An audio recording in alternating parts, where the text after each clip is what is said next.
Hezbollah തലവൻ സയ്യിദ് ഹസൻ നസ്രുള്ളയുടെ മൃതദേഹം ബങ്കറിനുള്ളിൽ നിന്നും കണ്ടെടുത്തു. നസ്രുള്ള ഒളിവിൽ കഴിഞ്ഞിരുന്ന ബങ്കറിനുള്ളിലാണ് മൃതദേഹ ഭാഗങ്ങൾ കണ്ടെത്തിയത്. തെക്കൻ ബെയ്റൂട്ടിലെ തിരക്കേറിയ തെരുവിൽ 60 അടി താഴ്ചയിലായിരുന്നു ഈ ബങ്കർ സ്ഥിതി ചെയ്തിരുന്നത്.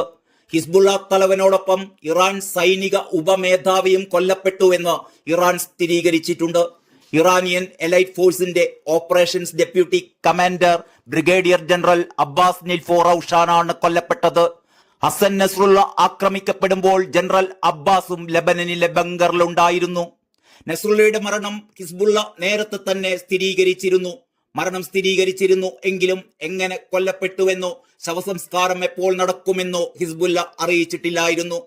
നസ്രുള്ളയെ കൊലപ്പെടുത്തിയെന്ന് ഇസ്രായേലാണ് ആദ്യമായി അവകാശപ്പെട്ടിരുന്നത്. തെക്കൻ ബെയ്റൂട്ടിലെ ഹിസ്ബുള്ളയുടെ പ്രധാന ശക്തി കേന്ദ്രങ്ങളിൽ ഇക്കഴിഞ്ഞ വെള്ളിയാഴ്ചയാണ് ഇസ്രായേൽ ആക്രമണം നടത്തിയത്.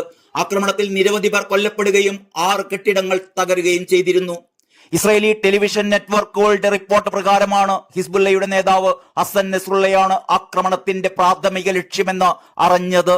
ആദ്യം പുറത്തുവന്ന വാർത്തകൾ പ്രകാരം ഹസൻ നസ്രുള്ള കൊല്ലപ്പെട്ടതായി സംശയങ്ങൾ മാത്രമാണ് ഉണ്ടായിരുന്നത്. പിന്നീടാണ് ഹിസ്ബുള്ള തന്നെ മരണം സ്ഥിരീകരിച്ചത്.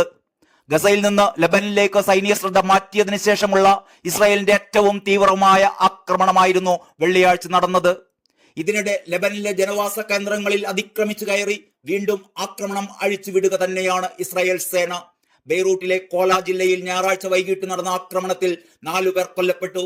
ഇതിൽ 3 പേർ പലസ്തീനിൽ നിന്നുള്ള നേതാക്കളാണ് എന്ന് രാജ്യാന്തര മാധ്യമങ്ങൾ റിപ്പോർട്ട് ചെയ്യുന്നു. ലെബനനിൽ നഗരപരിധിക്കുള്ളിൽ അതിക്രമിച്ചു കയറി ഇസ്രായേൽ ആക്രമണം നടത്തുന്നത് ഇതാദ്യമാണ്.